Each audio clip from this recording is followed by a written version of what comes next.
Bueno, nuestro trabajo lo titulamos Secuencia didáctica, tipos de plantas generadoras de electricidad. Este trabajo se realizó por el profesor Ricardo Alberto Mena Monroy y su servidor, el profesor Fernando García Rodríguez. Yo les explicaría la primera parte y la segunda parte de favor le explicaría mucho mejor el profesor Ricardo Alberto Mena Monroy. Nuestra secuencia didáctica tipos de plantas generadoras de electricidad se desarrolla en la Escuela Nacional Preparatoria número 2, plantel Erasmo Castellanos Quinto. Dicho tema pertenece al plan de estudios de 1996 para el cuarto año de bachillerato en la asignatura de Física 3. Tanto el profesor Ricardo como su servidor compartimos esa misma asignatura. El tema que nosotros elegimos corresponde a la unidad 2, generación de energía eléctrica, y dentro de esa unidad 2, nosotros elegimos el tema de tipo de plantas generadoras de electricidad y su transmisión. Esta secuencia se aplicó a 38 alumnos del grupo 418 en este ciclo escolar 417, perdón, en este ciclo escolar que acaba de terminar. Dicha presentación se aplicó en forma presencial y algunas de las actividades de dicha secuencia también se llevaron a cabo en línea. Nosotros consideramos que este tema es muy importante para el alumno. ¿Por qué? Porque el alumno debe de conocer de manera integral cómo se da el proceso de generación de la energía eléctrica y los pasos que en ella se dan. ¿Por qué? Porque dependiendo el tipo de planta generadora que tengamos, pues hay ciertos pasos que cambian. Algunos son compartidos, pero algunos otros son distintos. Entonces es importante que el alumno conozca cómo se da ese proceso dependiendo del tipo de planta generadora, así como las ventajas y desventajas de cada una de ellas. Antecedentes del problema. Nosotros nos hemos dado cuenta que en una asignatura como la nuestra, física, los alumnos muchas veces no conocen su entorno. Es decir, cosas tan cotidianas que para cualquiera pudieran haber sido de uso común, los alumnos de ahora no las conocen. En nuestro caso específico, ¿cuál es el punto? Cuando nosotros tratamos de explicar este tipo de procesos, pues es importante que conozcan el generador eléctrico. ¿Por qué? Porque a partir del generador eléctrico, pues se produce la energía eléctrica. Para que los alumnos entiendan, pues es importante que conozcan un motor eléctrico, puesto que un motor eléctrico, sabemos, es lo mismo que el generador eléctrico, nada más que funcionando de manera inversa.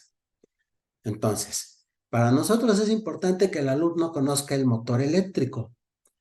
No me dejarán mentir, los niños de nuestro tiempo, era muy común, niños, niñas en general, que conocieran algún motor eléctrico y que hasta anduviéramos jugando con él, nuestro motorcito y nuestra pilita. Pero sucede que los niños de ahora ya no tienen esa inquietud, ya no les llama la atención.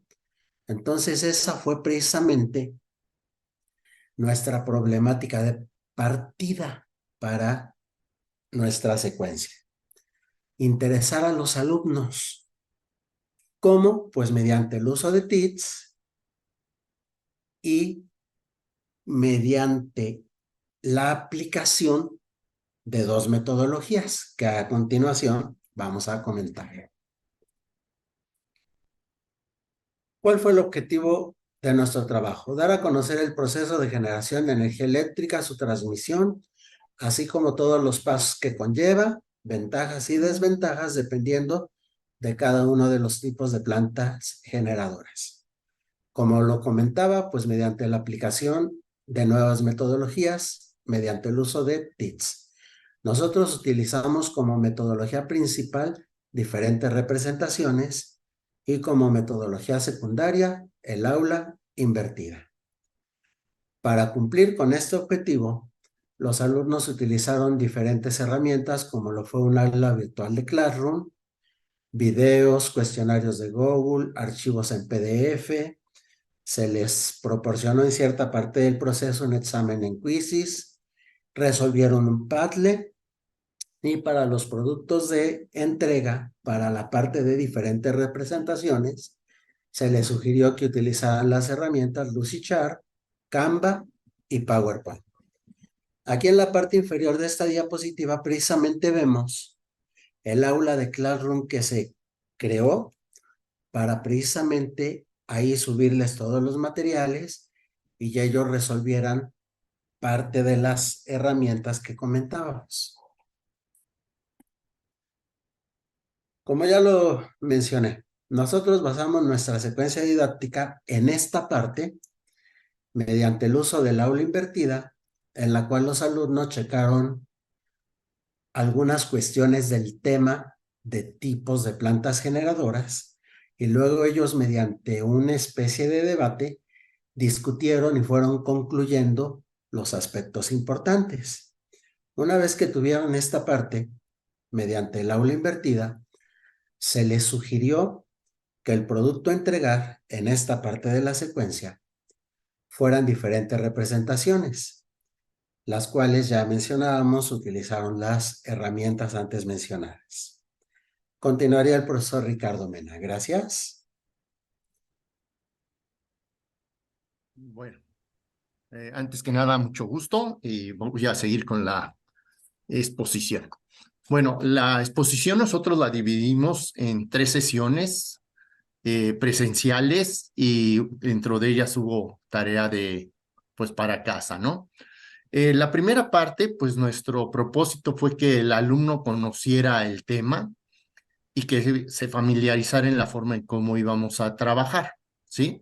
Para esto se le explicó que se iba a utilizar Classroom, PDFs, YouTube, quizzes, en fin, diferentes herramientas tecnológicas, ¿no?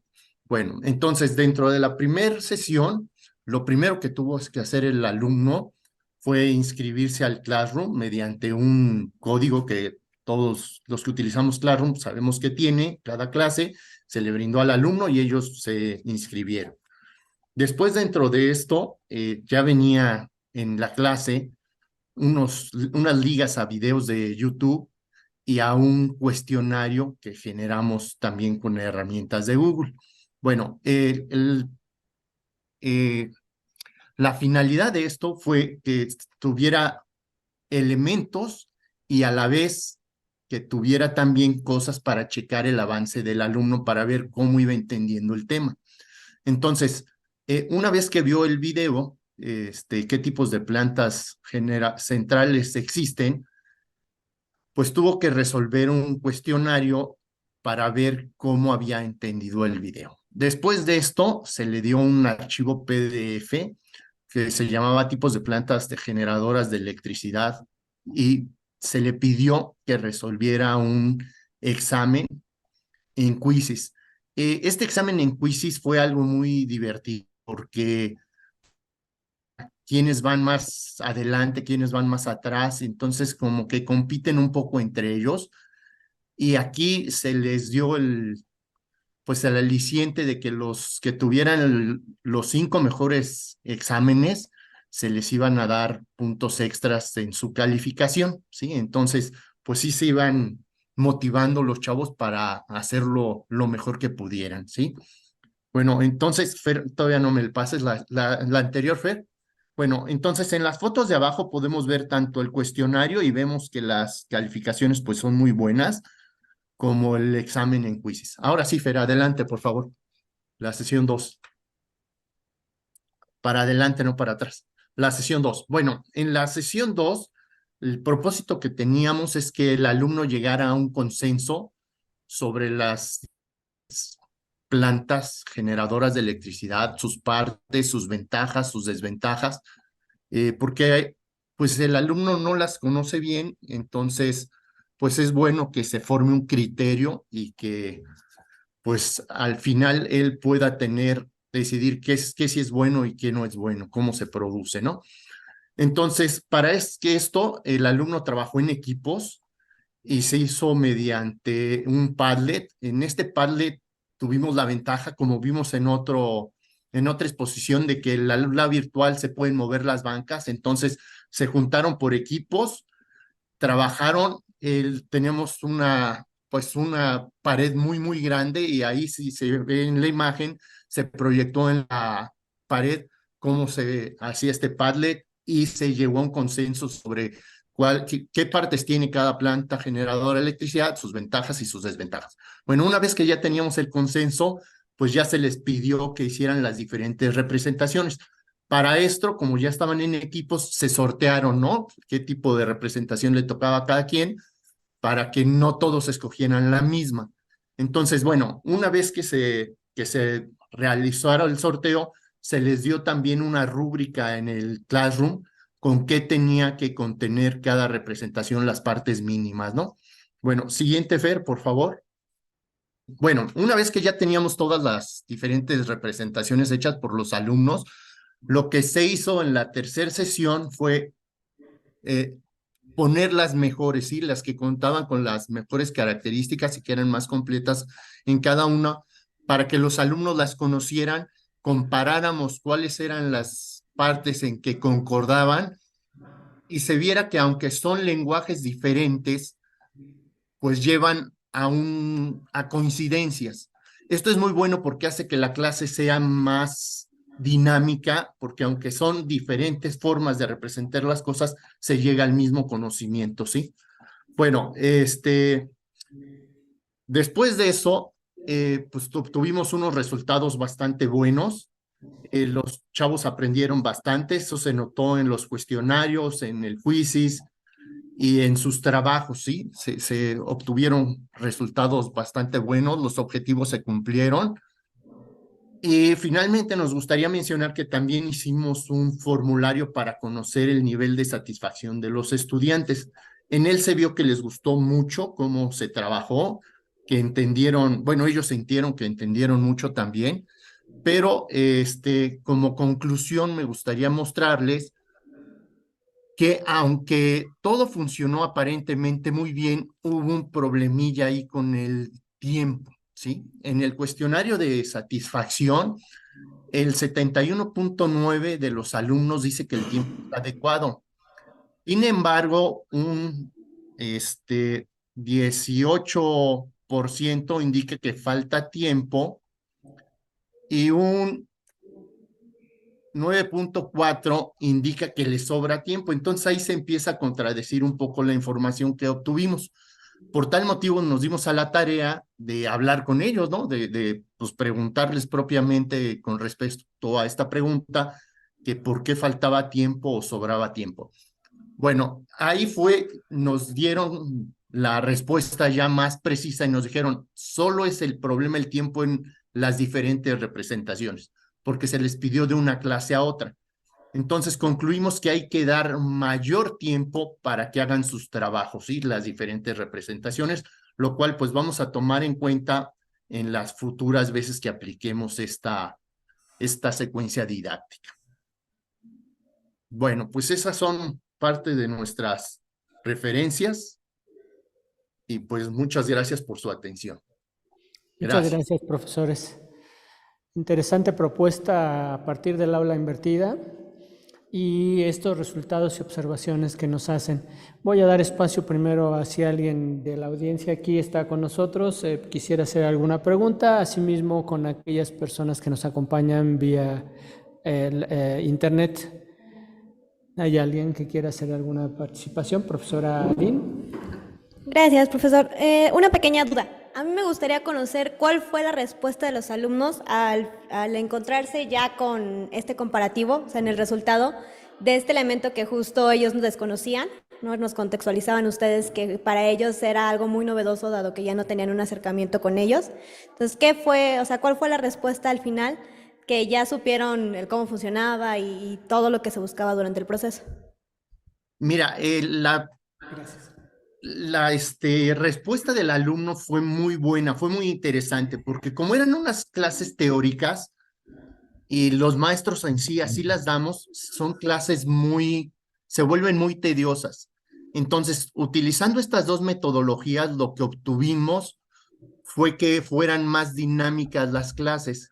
Al ser más dinámicas, pues el alumno se interesó más, participó más y logró hacerlo al revés. Nosotros, como chiquitos, primero investigamos qué era el motor eléctrico y después nos dimos cuenta que el generador tenía las mismas partes. Pues ellos lo hicieron al revés. Vieron primero cómo funcionaba un generador y ya después vieron que eso se transmitía a la casa, esa energía eléctrica, y que llegaba a los aparatos eléctricos y que el motor tenía las mismas partes. Pero bueno, sí llegaron a darse cuenta de que las partes son básicamente las mismas, ¿sí? Gracias. ¿Alguna otra pregunta, profesora Ali? ¿No? Bien. Pues es interesante todos estos aprendizajes que se dan con los alumnos y también esta cuestión que nos menciona sobre el uso del tiempo. Esto del aula invertida, recordemos que una de sus ventajas es precisamente a partir de los tiempos existentes tener mayor productividad, ¿no? A veces algunas recomendaciones que se dan es tal vez bajar las demandas sobre las TICs aplicadas, ¿no? Porque a veces pues realmente las representaciones múltiples, pues sí son una buena forma de que dependiendo de cada perfil estudiantil puedan vaciar de diferente forma su visión sobre los aprendizajes, pero en este caso también, aparte de bajar las demandas TIC, tal vez también fuera los materiales previos o materiales asignados para que el estudiantado pueda en un momento dado llegar con una perspectiva más clara y una participación más avanzada a los Padlets, ¿no? Entonces son pequeñas recomendaciones que tal vez en un momento dado ustedes también pudieran considerar para su próxima aplicación, profesores. Pues les agradezco muchísimo y me permitiría solicitar un aplauso aquí a los participantes que están con nosotros. Y agradecemos su trabajo.